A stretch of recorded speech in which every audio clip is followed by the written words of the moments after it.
All right, I think we're good to go. Kathy, take it away. Okay, great. I'm going to take us off the sharing just for a little bit, just for introductions. I'm Kathy Houghton. I'm the Executive Director at Literacy New York. I'm also the Director of the Upstate Support and Technical Assistance Center in New York State, and we support the AIL-funded programs in rest of state.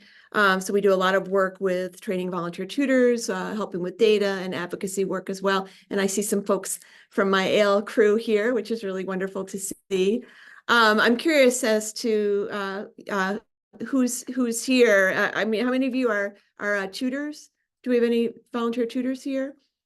Okay, and if you want to, if you can turn your camera on, that would be great. How about teachers? Do we have some teachers here? You can use the hand raise thing too as well if you want to. Teachers, see some teachers here. Hey, Mel. Good. And then how about administrators? Some folks who are kind of in administrative roles. Barbara, yeah. Case managers, any case managers on? Okay. And anything I'm forgetting? Oh, there's Iman. Okay, yeah. And I think so many of us wear so many hats. Definitely, we all have a lot going on. So welcome to everybody. We're a small enough group. I am going to be throwing out some questions now and again. If you're comfortable unmuting and answering, that would be terrific. And Adriana is also going to keep an eye on the chat. So let me get us back to our PowerPoint here. So today's presentation is it's kind of a brief overview of explicit instruction and connecting it to strategy learning. And we use this. Oh, Iman, do you have your hand raised for a question or just saying your role? If you have a question, go ahead and let us know. So yeah, explicit instruction is something that we use. We have a lot of volunteer tutors who come to us who may not have teaching experience and a teaching background. And the explicit instruction model is kind of a roadmap that they can land on so that they know how to teach, which I think is really important, especially for our volunteers, but it also is a tremendously important aspect of classroom teaching and in any kind of teaching that you're doing. And again, it's a brief overview. You could do master's level classes in explicit instruction, but I've kind of distilled it down to kind of what the parts that we use with our volunteer tutors and just to give you kind of overall information. So our objective today, we're going to connect explicit instruction with strategies. Again, we train a lot of volunteer tutors, and the way that we approach it is we teach them how to teach strategies to get jobs done. So reading strategies, math strategies, thinking before reading, during reading, after reading, all of these strategies that they can map any kind of curriculum onto, because we never know what a learner is going to bring into us as far as what they want to learn and how they want to move forward. So we have some guiding questions. We're going to define a strategy. We're going to define explicit instruction. We're going to connect explicit instruction and teaching strategies and talk about why it's useful. And then we're going to talk about a little bit about preparing and modeling a strategy. Does that sound okay to everybody? Can you give me a head nod? Okay, great, wonderful, good. So we'll start with defining a strategy. When we talk about a strategy, this is and I'll go back a little bit to say this kind of explicit instruction, strategy-based learning, it comes out of research around teaching adults with learning disabilities. And there was the whole explicit instruction model, practitioners and researchers and all those kinds of folks, they studied successful learners to try to see how these successful learners learn. And then they distill the practices of strategies, instruction, so that they can help struggling learners learn. And I always say it every time I give a presentation, all of our learners can be considered struggling learners, or they wouldn't be with us. They either are struggling to learn a new language because they've just come to this country, or they're struggling because they did not do tremendously well in the K-12 system. So learning disabilities, not learning disabilities, diagnosed, not diagnosed, really doesn't matter when we're talking about quality instruction and a way to reach a student in teaching. So again, it's defining a strategy. That's how somebody approaches a task. It's how we think and act while we're learning. And remember that think and act, because we're going to come back to that in a little bit. So this is kind of a graphic of what a strategy is and when the work of a strategy. Strategies help learners plan how they're going to get the learning task done. They help them perform the task, do the task itself. They help them monitor how they're doing while they're learning. And then they also help learners evaluate how they did. So again, this is kind of a graphic representation of a strategy. And I do always note that strategies are different from activities. Activities are great. Like teaching activities are great, table activities, all these kinds of things. But a strategy is more kind of meta, where you could map this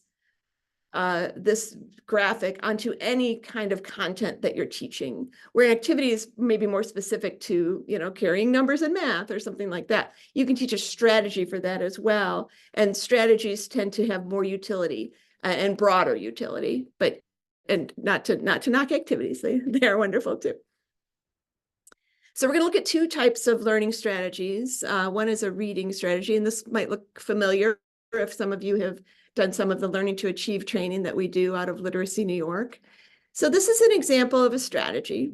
Step one is to read part of the passage. Step two, pay attention to sense words: hear, feel, touch, smell, taste, see. Step three, pause when you come to one of those sense words. 4, make a picture in your mind. 5, continue reading. 6, add details. So what kind of reading passage, and you can unmute or you can throw it in the chat and Adriana will shout out to me, what kind of reading passage would be appropriate for using this kind of strategy?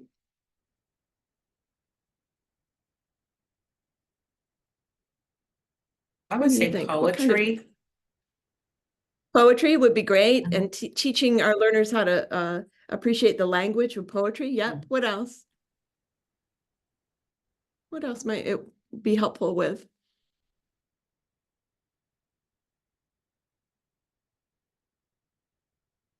Really, any kind of story or narrative. My husband makes fun of me because I learned all of my history by reading historical fiction.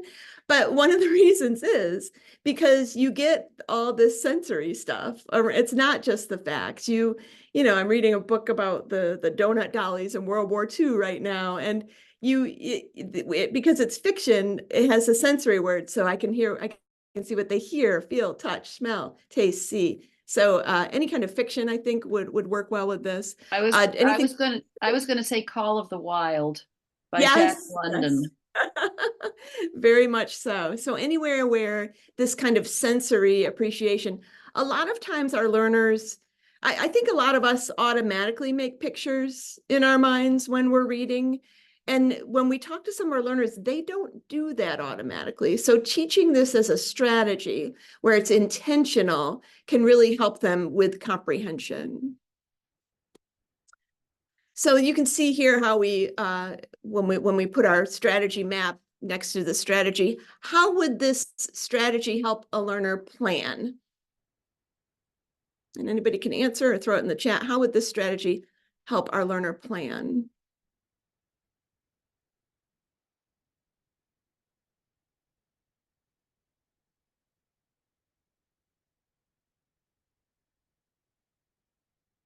We look at the steps of the strategy. What would overall help our learner plan on how to work through this comprehension exercise? Again, anyone? We're a nice small group, so I'm happy to hear from any of you. What do you think? Okay, Lisa says in the chat, knowing what words to pay attention to. Great, because it can be overwhelming. Here's a text to read. I hope you get some understanding out of it. Here, this strategy helps them plan to focus on the specific words that they're going to need to visualize the passage. So how about during reading? How does it help the learner perform the reading task?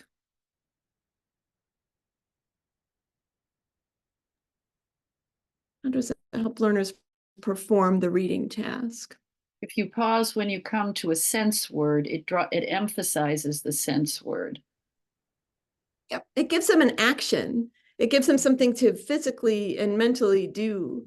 They absorb it. Mm-hmm. And it'll enhance their comprehension. And then as far as monitoring while they're reading, again, knowing that you're supposed to pause, and then maybe you read a passage and you didn't pause, you're like, oh, whoops, I didn't pause on that one. You can kind of regulate your learning and help monitor the process. And then when we talk about evaluate understanding, how do you think this strategy would help us kind of see how the learner is working through the steps of the strategy? What do we have right here for us to look at that we could kind of a checklist? So we really could evaluate, did they pay attention to the sense words? Did they pause when they came to a sense word? Did you make a picture in your mind? All of those kinds of things. So there's the ability to kind of plan, perform, monitor, and evaluate. Oops. Get our next one. It's not letting me move that way, but we'll move this one. So this is a writing strategy. And this strategy is organized with a mnemonic, a tower. So the first step, think about the topic. Step 2, organize your thoughts. Step 3, write a draft. Then engage in revision and revising your draft for meaning first, and then review for errors. And that's where the editing and the final draft comes in. So step 1, what would be something that could happen in this strategy step? What's a way you could successfully execute this step of the strategy? Your learners. What could they do there?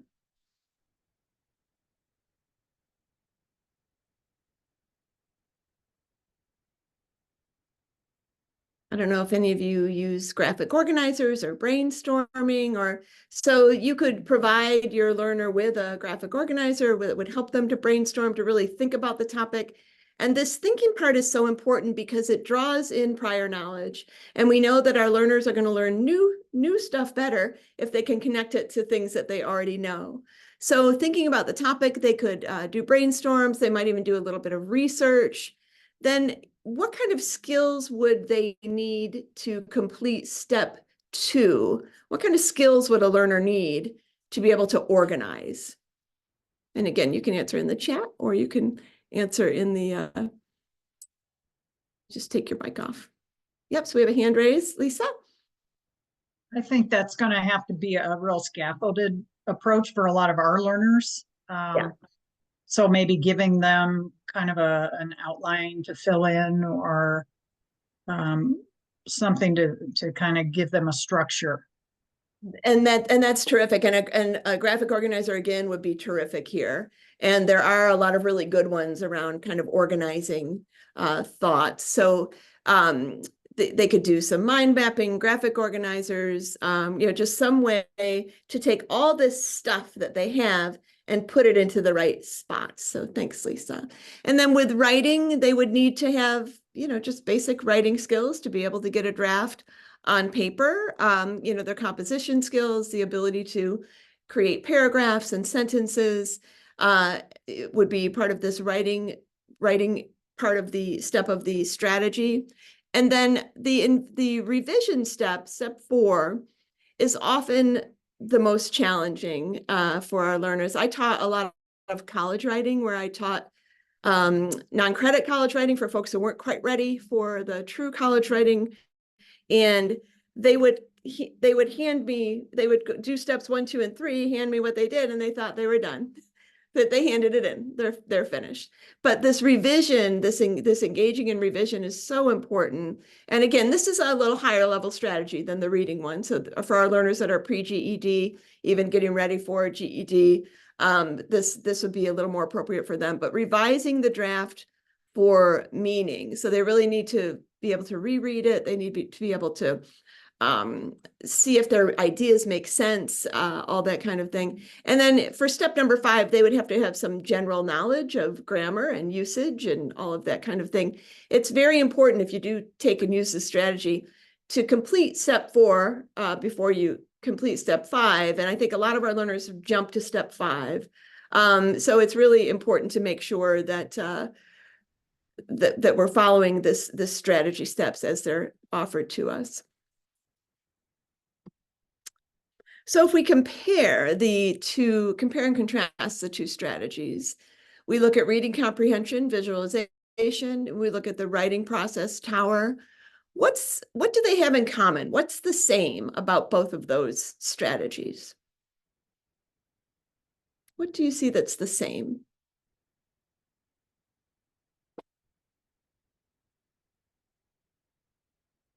Tell me what's the same in these two strategies. I'll give you a hint. It's in red font. So it has numbered steps. So there are numbered steps for a strategy. And it's always important, and we're going to talk a little bit about modeling a little bit later. When you are teaching this strategy, what would happen if you left out step 2 in Tower? You know, your learner is going to leave out step 2 in Tower. So the order is important. They're numbered steps. And what's the same with these words? Read, think, organize, pay attention, pause, engage. What kind of words are those? What part of speech? Melody, I think you said something, but you're muted. So They're action words. Yeah, they're verbs. action words. They're action verbs. They're Verbs, they're yes. action. They're They're verbs. action verbs. Mhm. So a strategy we can see it has a numbered order, and the words it's action words. What are some things that are what's different about these two? And we touched on it a little bit already. What level learner do you think you could use the visualization strategy with? The beginners.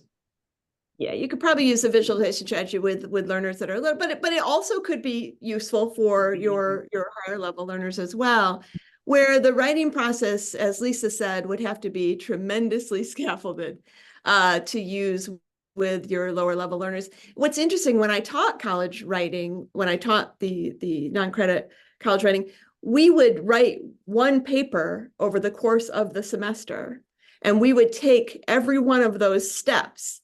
And we'd spend a week on the think step, a week on the organize step. So we really did scaffold it. So it can be used for learners who are struggling, but usually you would think that the Tower one would be maybe a little higher level. And then Tower has that mnemonic where they're help them, because I always tell folks, you can't go and sit with your learner when they take their GED. So if they could write out TOWER and know what that means as far as a strategy, you're really giving them a fantastic tool in their toolbox.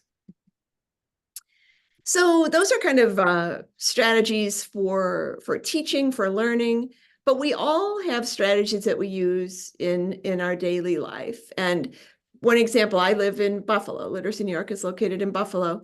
I have a strategy for bad weather days. I'll watch the news. I'll see what streets are going to be bad. I'll choose an alternative way to work. So I have these strategies that I use in my daily life. And I wonder if anybody else could share, are there any strategies that you use just to make it through the day? Any strategies that you use? And again, you can put it in the chat or just go ahead and answer us. I'll share a strategy. So I have always dealt with anxiety. So when something is overstimulating or overwhelming, I have adopted practices to really center myself, to breathe deeply, to focus on the good in situations, to avoid the ruminatory thought process that I often experience. Yeah. And those strategies de-escalate the situation so that I can feel more grounded and a better response to whatever the stressor is. Right, and that's a fantastic example.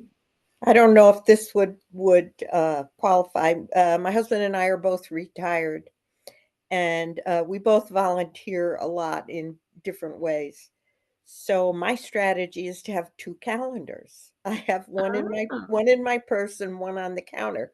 So I keep them in sync, and he always knows what I'm doing and vice versa. That's great. Is that what you're talking about? Oh, exactly. It's a strategy that helps you through your daily life. That's It does. fantastic. Melody would also like to second lists and calendaring. She would not be able to Mhm. survive without them, so. So our learners may not have as much experience using strategies as we do. It tends to come kind of automatically to us. We figure out what works for us and we adopt it as part of our daily practice.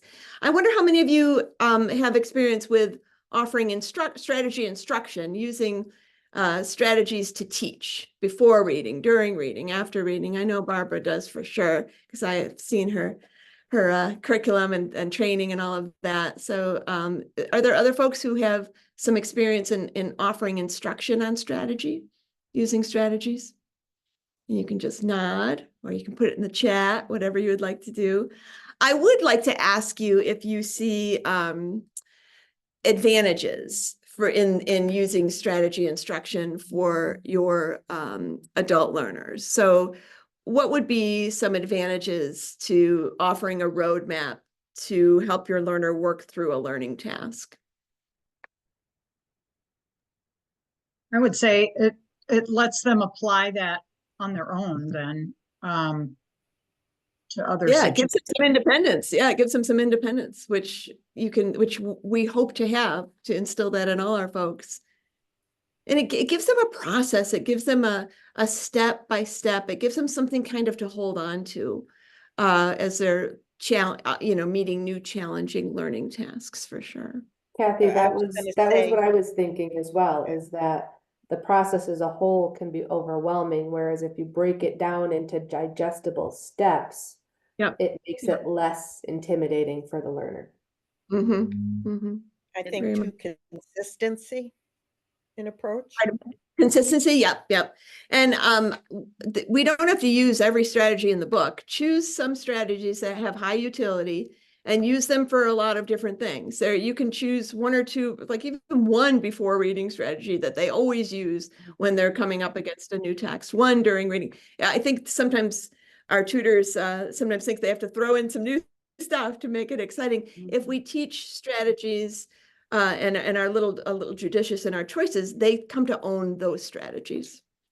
And Kathy, and what Lisa said, I believe, and after a while, when you're working with a learner, if there's a strategy that's particularly successful for a particular learner and they own it, they Yep. become confident and they become successful, and it builds and builds and builds. Even Exactly, and they're going to walk it into their GED. They're going to walk it into their tape test. They're going to bring it with them, and that's Absolutely. always the goal.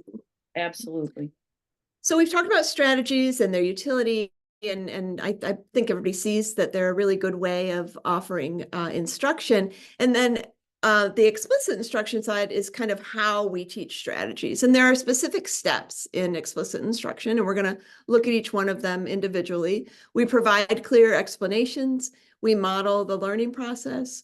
We engage in scaffolded practice, and we provide elaborated feedback. So let me move into our first. So when we talk about providing clear explanations, I always have trouble with that word. That means when we have a strategy that we're going to be introducing to our learner, we tell the learner, this is a strategy for reading or for math or for organizing your study notes, whatever the strategy is for. And we always encourage tutors to have their learners kind of keep a strategy notebook where they can write down the steps. It's very powerful if the learner writes those steps down as you share those steps with the learner, and they have notes about the new strategy, and they have it in their own kind of toolkit. Discuss the rationale. We're working with adults. We always should talk about why this is important, why this is working. We respect that person as another adult. This is the reason we're using the strategy. It works for this, this, and this. Learner-friendly language. I know you guys are great at that. I've seen some of you working with learners as well. And just to make sure the language that we're using is easy to understand and approachable. And then we talked a little bit before about connecting with previous learning. If you can introduce this strategy, and I keep going at math is tremendously, it's such a great place to have strategies for your learners. You could say, last week we had this strategy for doing this exercise. This is connected to that. So you're bringing, again, you're drawing their prior knowledge. You're bringing in what they have previously learned, which I think is really important. So the second step of explicit instruction is modeling the learning process. And that's for successful explicit instruction to work, you can't skip this piece. You might say, well, I told them about it. I gave them explanations. They have notes on it. Why do I have to model it out? Why do I have to show them how to do it? This step is tremendously important for your learners to see you put the strategy into place. So you're going to model the skill by doing it correctly, clearly, concisely. Because what happens if you skip a step? You're incorrect. Your learner's going to skip that step when they start using the strategy themselves. Be clear, don't use too many words, try to be concise, and you want to model each step. If you're using a before reading strategy where you're previewing headings or something like that, you just be very specific and have it be very focused on what you're doing. And then you can, when you're modeling, it's not a bad idea to show them where you're doing the specific steps that are in that strategy. For example, if we're modeling that visualization strategy and you're showing it, you can say, okay, now I'm going to pause because I've come to a sense word. So you're being our learners often think that we just know everything. We know everything. We just know how to do things. We just move things forward. They don't realize inside our heads, we're going through all these steps. So what you're doing when you're modeling is you're bringing what's hidden out. You're showing your learners, I think through those same things too. And this is how I arrive at wherever I'm going to arrive. So it's really, and then the think aloud is another part of the modeling. It's not just showing them, but it's speaking your thinking. Because remember, we talked about a strategy is how someone thinks and acts. If we can show our thinking, it's going to make it tremendously more powerful for that learner to learn that strategy and use that strategy. So again, you would say, okay, I'm going to look for the sense words. I found a sense word. I'm going to close my eyes. You're really kind of bringing what's hidden inside your head out into the open so that your learners can see that you too go through steps when you're trying to accomplish a task. And again, not too long, just make it pretty quick. Then we come to the engage in scaffolded practice part of it. So the modeling is called the I do part, where the practitioner, the teacher, the tutor is the I. I'm going to do this. I'm going to show you this. So now you move into we do, which is where you're going to be guiding practice with feedback. You're going to be continuing to check for understanding. You're going to, here is a place where you engage in short practice exercises and then give feedback. And then if you're working in a classroom where you can create small groups, this is an area where you could have your small groups working to do the scaffolded practice together. A lot of learners are with us, especially our ABE learners, because they weren't given enough time in K-12 to process something to learn it. We love our K-12 teachers, but they teach to the middle. And if a learner is on that low struggling end, by the time the learner might start to understand the strategy, they've moved on to the next one. So this we do part of scaffolded practice, we always tell our tutors, stay in the we do for a long time. Stay here. Make sure that you can see understanding before you move to the you do, where you're allowing some independent practice.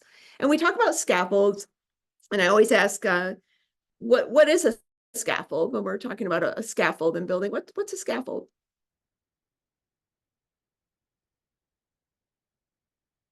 What's a scaffold?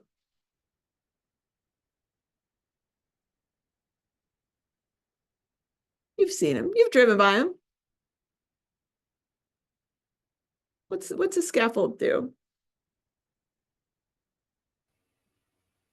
I can wait. Well, it's an outer structure that gives people access to whatever they need to do. Okay, and so it's something outside and around, and it's where we see scaffolds where there's something weak that needs to be fixed. So it's a scaffold is a place around the building where there's something that may not be quite strong enough yet. So we're going to put a scaffold around it. We're going to come in, we're going to work on that part. We're going to work on that piece, and then we'll move the scaffold to another place. When the building's all finished, all done, is the scaffold still there? No, you want the scaffold, you take that scaffold down. And it's the same with scaffolding learning. You come where the weaker place is. You pour tremendous energy and support into that place.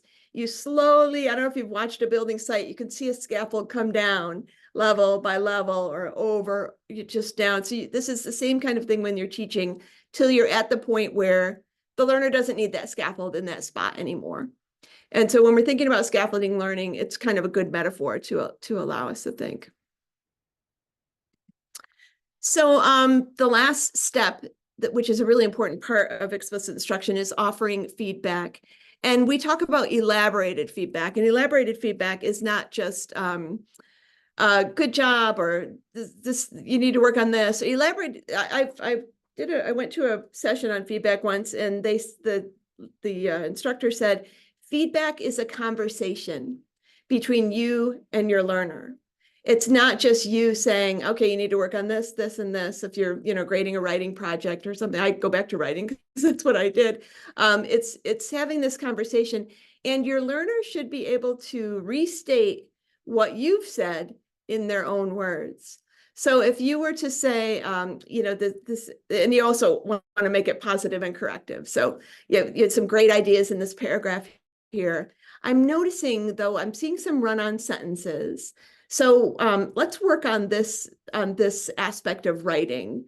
And then I really like how you tied everything together here at the end. So you're positive, you're corrective, and you're positive. And then so you're going to say, so what do we need to work on? And your learner will say, I need to work on run-on sentences. You'll say, here's a strategy you can use for that. Here's a graphic organizer. Here's a worksheet. Here's something you can use to work on that task. And then I'm going to show you how to use it. So it's much more than just, I remember in college, you'd hand a paper in and it'd go into this black hole and you'd never see it again. And then you might get it back with a red line here or a mark here. It wasn't helpful. It wasn't constructive. We want our feedback to be constructive, to be something that really helps our learner move forward. This is a kind of a neat graphic that shows what explicit instruction looks like. So you can see in the beginning, the teacher is the large and in charge, and the student is at the smaller figure. Then the we do, your partners, you're working together to make sure that you have this strategy. Then the you do at the end of it's usually about 80% success that you see, where you'll then move to having the learner try the strategy on their own. And then I always say there should be another one where the teacher's gone, because really at the end of explicit instruction, that's your goal. You want your learner to internalize this strategy so it's their strategy, and they really don't need you anymore for this task. But this is kind of a neat graphic to show. So when we talk about explicit instruction, the I do, the we do, the you do, are there steps that you think you might find more challenging than others? And again, you can unmute or you can throw it in the chat. Any steps that you might find more challenging?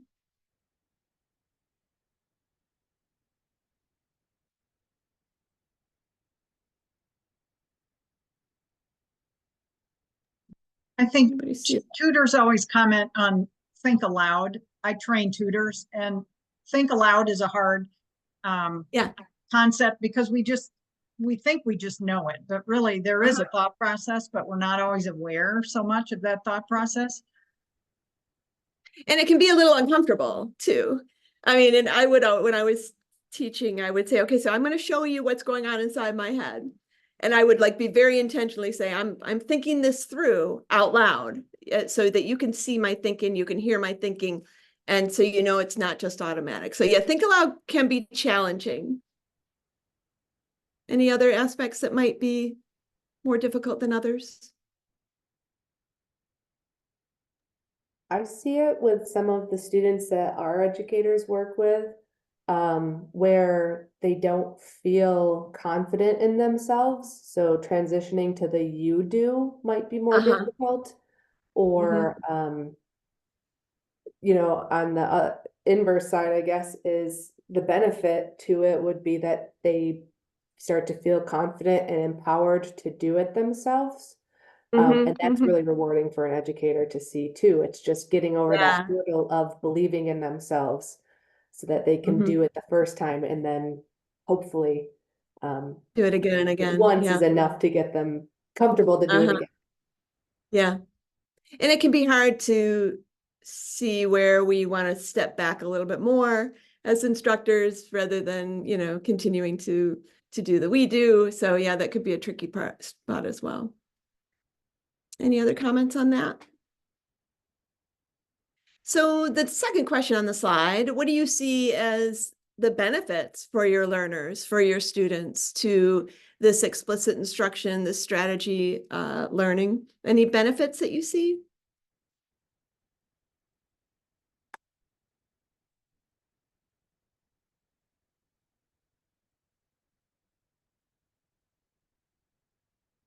Or if you're an administrator, if you train tutors, do you see any benefits to this model?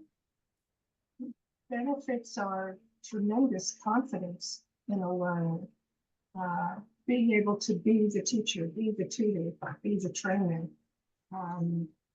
solving the riddle of something that has been so difficult, and grown-ups are so dug in about, I can't do it, I have never been Yeah. able to. I think Yeah. it's success building. Yeah, definitely. Confidence building, success building, giving those moments of, yes, I can, which are so important to our learners. Any other benefits that you see? I think having things broken down into steps for learners takes some of the mystery out of it. When it's all just a big amorphous, frightening thing, if they can take it apart and have the steps of a strategy, it, like Patricia said, just builds confidence and success. Yeah, think about the difference between saying, okay, read this passage and tell me what you visualize, and to read the passage, find the sense words, stop at the sense words. So it's night and day what the support that you're offering your learner. I also think that it can normalize the challenges, because we do not have this inherent know-all. We just know how to go through the thinking process and do a process of elimination, pros, cons, whatever. But it allows your learners to understand that you have been in that similar position, but you have worked over time to kind of hone in on your skills so that you're more quick or successful or whatever. And it's okay that they're starting off slowly because you were also there. Exactly. And it only became automatic for us because we kept doing it. We saw the utility of whatever strategy it was we were using, and we internalized it. So I think it is a great leveling situation. And I think whenever we're working with adult learners, anytime we can do that is such a benefit and such a bonus. Go ahead. Can you hear me? Yep. Okay. I think when you train a group of people to help English language learners, there are a number of people that have worked with kids, and they are very resistant to the respect and the closeness that you have when you work with adults. And you must give them their grace. They come with lots of skills, with lots of abilities, maybe not in language, but those are the things that you can talk about. And I do think aloud with the Americans almost more than I do with students that are learning language, because they have to trust that it's going to be beneficial.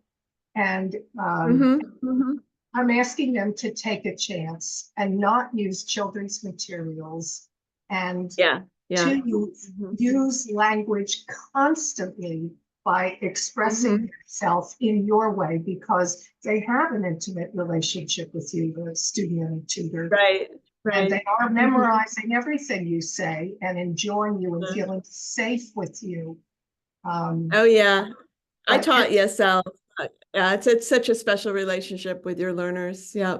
Mm-hmm.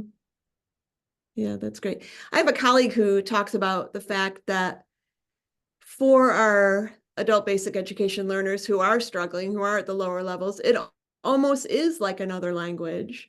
So there's not that much difference between teaching an English language learner and teaching a struggling adult basic ed student. There's some of the same steps have to be taken and some of the same strategies can be used. And she really doesn't see a huge difference between the two cohorts, which I think is very interesting. So when we talk about explicit instruction and strategy learning, I want to make sure that we're very clear on one is one and one is the other. So the explicit instruction is the way to map a strategy onto some content. Again, the steps of explicit instruction, and then the steps of the strategy. And the way that you're teaching this strategy is through this teaching process. And strategies are really important for enhancing and teaching higher level thinking skills, critical thinking. It's kind of an outside map to follow for a critical thinker, for critical thinking, which is such an important part of what we should be doing with our adult learners, is to really boost that up, the critical thinking part of it.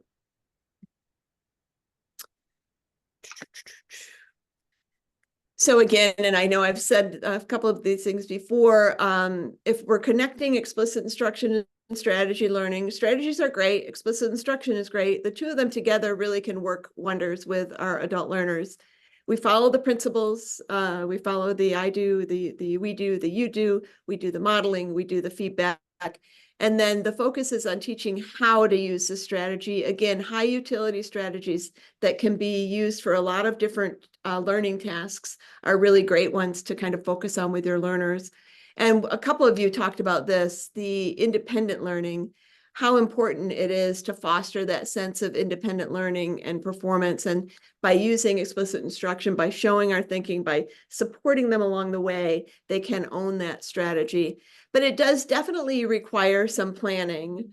One thing that I will kind of focus is it's really a good idea if you're teaching a new strategy with a text or with a math problem to write out your think aloud before class, before you teach, because you think you can go in and do it, but it's so much better if you have it kind of written out.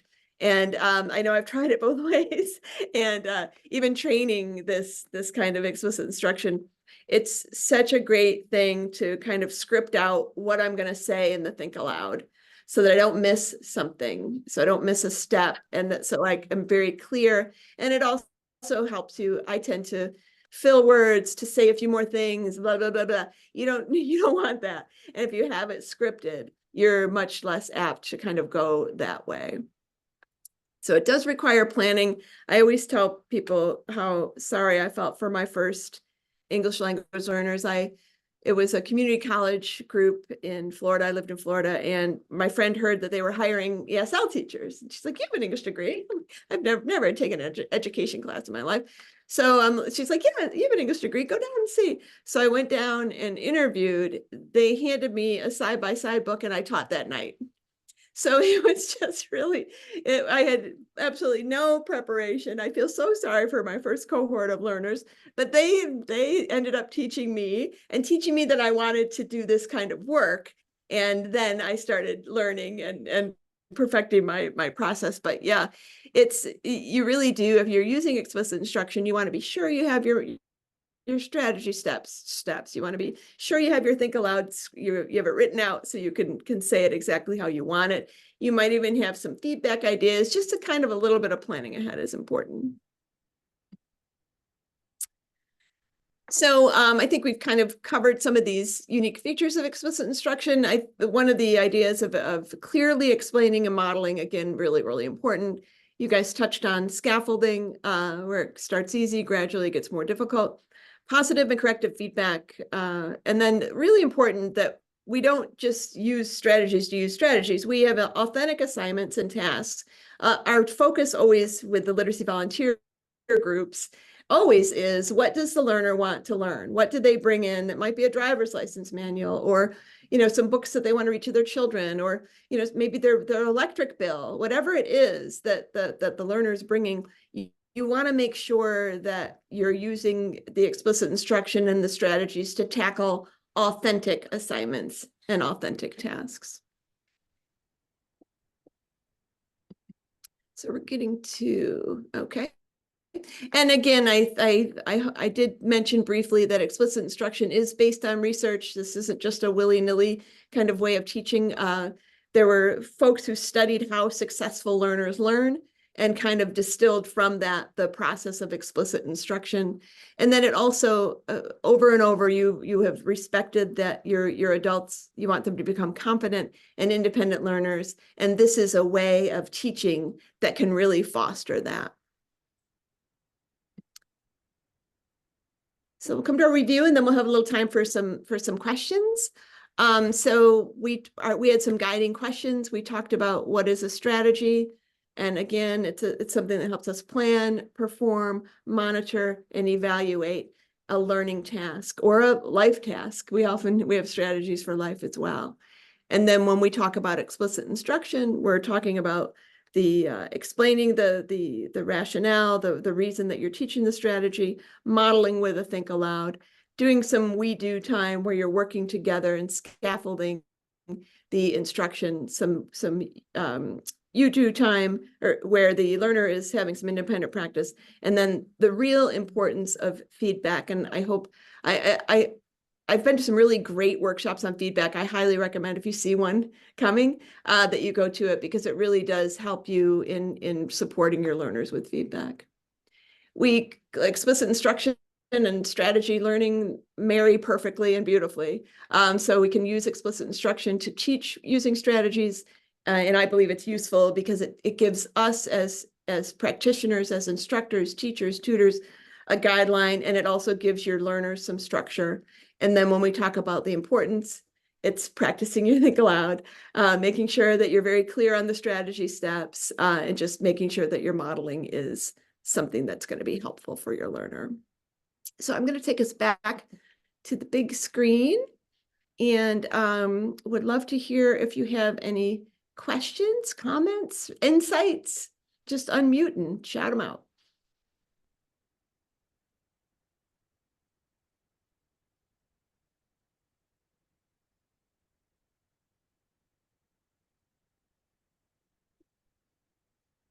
And I'll throw one out. I know some of you are tutors and some of you are classroom teachers. Do you see this? Is this beneficial to both? Is this something that could be used on an individual one-to-one or small group basis, as well as classroom? Do you see the utility in it?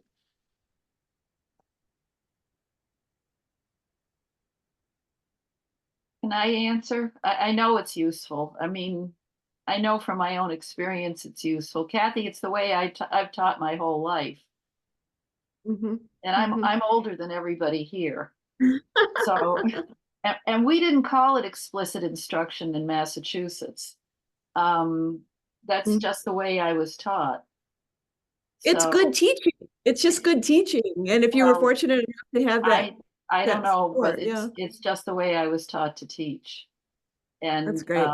but it wasn't until I came to Western New York and took your training that I realized it was called explicit instruction, despite the fact that I have multiple master's degrees and all the rest of it. It's very effective, and it's a wonderful approach for all learners. That's my humble opinion. I thought this explanation really, I found it helpful to me too. Good, because I know you know a lot about it, and you see a lot of tutors Well, through training. I wasn't. You don't need to say that. I'm old. I appreciated it. I appreciated it. Good. Thank Good. you. Sure. And Patricia, did you have something that were you going to say? I saw you unmute. I didn't know if you. Don't laugh, but I don't know how to put that little red thing back on. Oh, okay.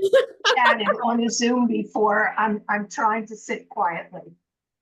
But I would say that I am a tutor, a trainer, and a teacher.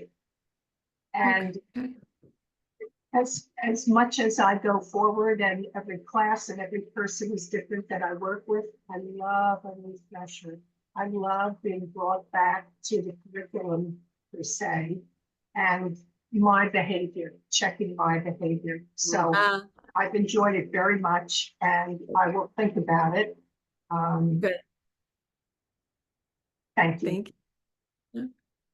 Anybody else? I see my friend Julie LeGros with somebody there with her. I don't know if there's any other comments or questions. Here comes Julie.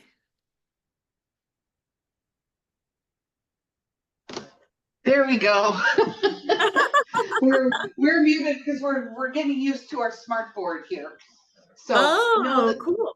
yeah, so this was fantastic. What we'd like to do is be able to copy what you did today and be able to do this with a couple different groups of our tutors. So that was our Sure. hope. And again, this will be recorded. If you just want to play this one, you can. You'll also get the Excellent. PowerPoint if you want to present the information, you know, on your own as well. You'll get a copy of the PowerPoint and PDF. Yeah, so no, very helpful. Thank you.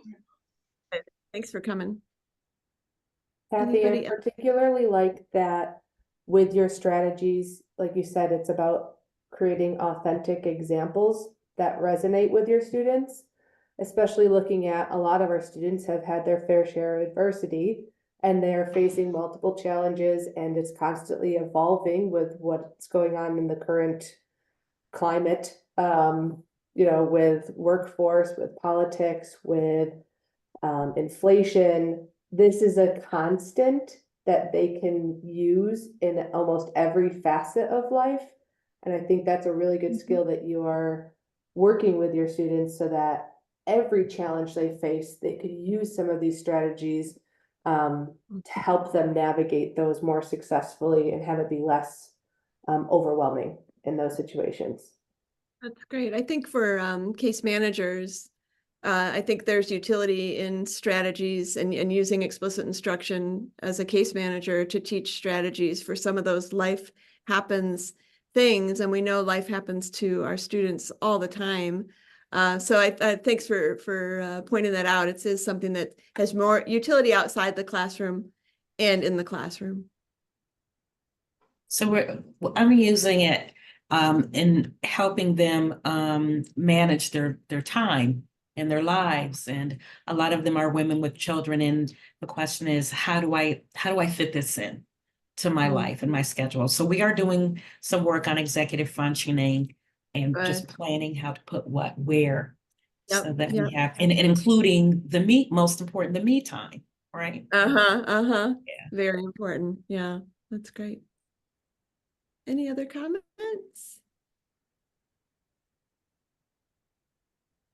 Well, thanks everybody. And my contact information will be in the slide deck. So if you have any questions, anything that comes up, anything you want to find some more materials on, I can help you with that as well. But thank you so much for your attention and your attendance.